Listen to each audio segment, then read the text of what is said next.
नीति आयोग की बैठक बीच में छोड़ी है। बड़ी खबर आपको बता दें, सीएम ममता बनर्जी बैठक छोड़कर बाहर निकली हैं। केंद्र सरकार बंगाल के साथ भेदभाव कर रही है। ममता बनर्जी जी की तरफ से कहा गया कि मेरा माइक बंद किया गया। तो बड़ी खबर आपको बता दें, ममता बनर्जी ने नीति आयोग की बैठक बीच में छोड़ी। आज नीति आयोग की बैठक थी, सभी राज्यों के मुख्यमंत्री इस बैठक में शामिल हुए थे। हालांकि इंडी गठबंधन के जो मुख्यमंत्री थे, इंडी गठबंधन के शासित राज्यों में जो मुख्यमंत्री थे, वो इस बैठक में शामिल नहीं हुए थे। अकेली इकलौती ममता बनर्जी इस बैठक में शामिल होने के लिए पहुंची थी, लेकिन ममता बनर्जी बीच में ही बैठक छोड़कर निकल गई।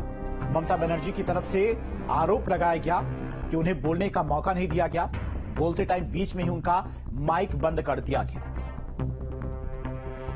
ममता बनर्जी ने नीति आयोग की बैठक बीच में छोड़ी। सीएम ममता बनर्जी बैठक छोड़कर बाहर निकल गई। केंद्र सरकार बंगाल के साथ भेदभाव कर रहा है, ममता बनर्जी की तरफ से ये आरोप लगाए गए। उन्होंने कहा कि मेरा माइक बंद कर दिया है।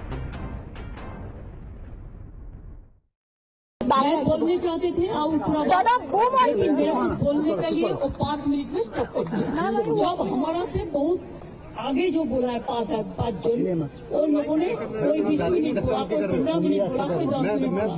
अपोजिशन से मैं अकेला आया, लेकिन तब मेरा को 5 मिनट में स्टॉप कर दिया। This is इंसल्टेशन। I will not. अरे दीदी नीचे।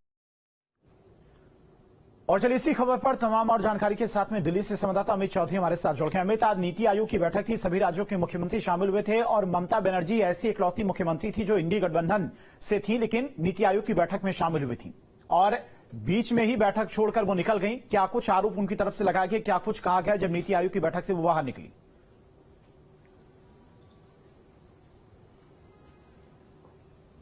देखिए, नीति आयोग की बैठक में इंडिया गठबंधन की अगर बात की जाए तो कोई भी प्रदेश का मुख्यमंत्री यहां नहीं पहुंचा। ना आम आदमी पार्टी के पंजाब और दिल्ली के मुख्यमंत्री पहुंचे। दिल्ली के मुख्यमंत्री तो पहले से जेल में बंद हैं। ममता बनर्जी इकलौती ऐसी मुख्यमंत्री थी जो इंडिया गठबंधन से आती हैं और इस बैठक में पहुंची। कल भी बैठक में पहुंचने से पहले उन्होंने इस बैठक को लेकर सवाल उठाए थे, लेकिन आज जिस वक्त वो बाहर निकली, मीटिंग से बाहर निकलते हुए उन्होंने साफ तौर पर कहा कि उनका अपमान किया गया है। बाकी स्टेट के जो मुख्यमंत्री हैं उनको तकरीबन 15 से 20 मिनट बोलने का मौका दिया गया, जबकि उनको 5 मिनट बोलने का मौका दिया गया और उन्होंने माइक बंद करने का भी आरोप यहां पर सीधे तौर पर लगाया है। ममता बनर्जी ने साफ तौर पर कहा है कि अपने प्रदेश के लिए वो उसको कैसे आगे बढ़ाया जाए, उसको बजट को लेकर जैसे ही बात करने वाली थी तभी उनका माइक बंद कर दिया गया और इस अपमान के बाद वो निकलकर बाहर आई, बाहर मीडिया से भी मुखातिब हुई और इन तमाम आरोपों को लगाते हुए उन्होंने कहा कि उनकी इंसल्ट की गई है। दूसरी तरफ अगर बीजेपी शासित राज्यों की बात करें तो तमाम मुख्यमंत्री बैठक के अंदर मौजूद हैं और राज्यों में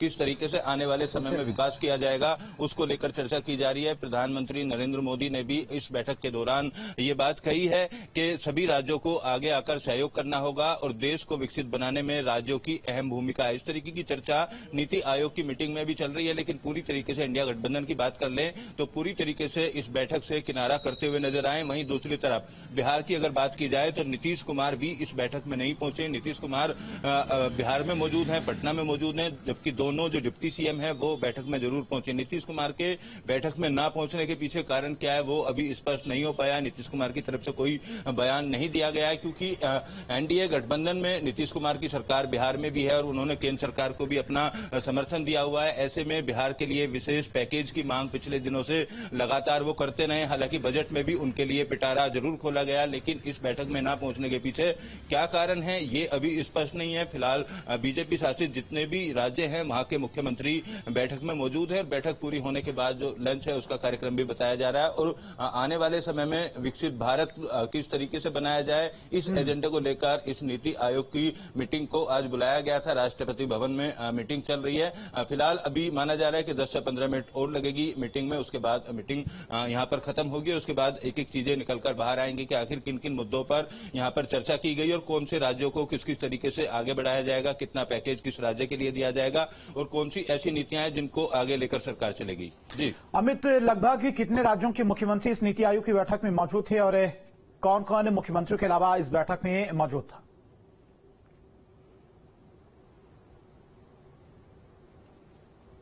देखिए, महाराष्ट्र की बात करें या राजस्थान की बात करें, हरियाणा की बात करें, उत्तर प्रदेश, उत्तराखंड, तमाम जो बीजेपी शासित राज्य हैं या एनडीए की सरकार जहां जहां पर है, उन तमाम राज्यों के मुख्यमंत्री इस बैठक में पहुंच गए। उसके अलावा राजनाथ सिंह की बात करें या अमित शाह वहां पर मौजूद हैं, और जो कैबिनेट है, मोदी कैबिनेट के कई मंत्री वहां पर मौजूद हैं, और इन्हीं सबके मौजूदगी में इस बैठक को किया जा रहा है। उत्तर प्रदेश की अगर बात की जाए तो उत्तर प्रदेश के भी दोनों डिप्टी सीएम दिल्ली में मौजूद हैं। पहले से ही कल वो आ चुके थे। तो उत्तर प्रदेश में जिस खींचातान चल रही है, जिस तरीके की खबरें लगातार सामने आ रही हैं, उसको लेकर भी नीति आयोग की मीटिंग के बाद में उत्तर प्रदेश के मुख्यमंत्री और दोनों deputy CM JP Nadda, Amit Shah और प्रधानमंत्री नरेंद्र मोदी से भी मिलेंगे। पिछले दिनों लगातार 20 दिन तक मुख्यमंत्री ने तमाम 18 मंडल के जो नेता हैं, जनप्रतिनिधि हैं, उनके साथ मीटिंग की थी और 2024 के नतीजों में क्या ऐसी कमियां रही कि बीजेपी को नुकसान उठाना पड़ा, उन तमाम पॉइंट को लेकर। ठीक है, अमित आएंगे आपके पास। इसी बीच एक बड़ी खबर आ रही नीति आयोग की बैठक से जुड़ी हुई। नीति आयोग की बैठक में बोले प्रधानमंत्री मोदी, बड़ी खबर आपको बता दें, राज्यों की सक्रिय भूमिका निभानी होगी। प्रधानमंत्री मोदी की तरफ से कहा गया विकसित भारत भारतीयों की महत्वाकांक्षा है। प्रधानमंत्री मोदी की तरफ से यह भी कहा गया लक्ष्य पाने में राज्यों की भूमिका अहम है। तो नीति आयोग की बैठक में प्रधानमंत्री मोदी की तरफ से यह बोला गया है राज्यों को सक्रिय भूमिका निभानी होगी। विकसित भारत भारतीयों की महत्वाकांक्षा है और लक्ष्य पाने में राज्यों की भूमिका अहम मानी जा रही है। अमित हमारे साथ जुड़े हुए। अमित, जैसा कि प्रधानमंत्री मोदी की तरफ से विकसित भारत का लक्ष्य भी रखा गया है 2047 तक, और उसी के सिलसिले में यह नीति आयोग की बैठक भी बुलाई गई थी, लेकिन उन्होंने कहा कि विकसित भारत तभी विकसित होगा जब राज्य विकसित होंगे। यानी कि एक तरह से उन्होंने कहा कि राज्यों की भूमिका इसमें सबसे ज्यादा अहम होने वाली है।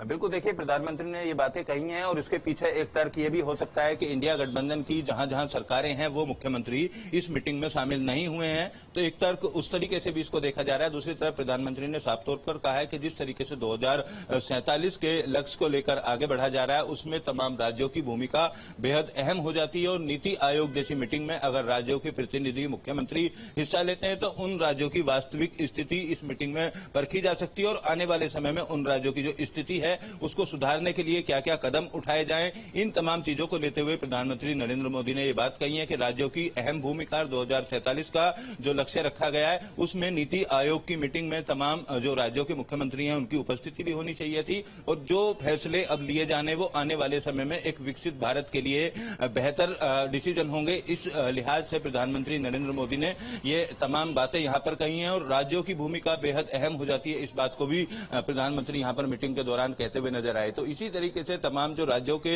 मुख्यमंत्री मीटिंग के अंदर मौजूद हैं वो अपने अपने राज्यों की परिस्थितियों के बारे में और वहां आने वाले समय में जो डेवलपमेंट होना है, किस तरीके के डेवलपमेंट में कितने निवेश की जरूरत है, उन तमाम पॉइंट पर हर एक मुख्यमंत्री से बात की जा रही है और उनकी बातों को नोट भी किया जा रहा है। दूसरी तरफ केंद्र सरकार का लक्ष्य 2047 तक क्या है, इकोनॉमी 5 ट्रिलियन तक पहुंचाने के लिए किस तरफ कदम उठाए जाएंगे। उत्तर प्रदेश की बात की जाए तो उत्तर प्रदेश में लगातार निवेश आ रहा है। उत्तर प्रदेश की बड़ी भूमिका होती है क्योंकि 80 लोकसभा सीट यहां पर है, तो उत्तर प्रदेश की भी भूमिका बेहद बेहतर है। उत्तर प्रदेश बिल्कुल, उत्तर प्रदेश की भूमिका भी बेहद यहां पर अहम हो जाती है।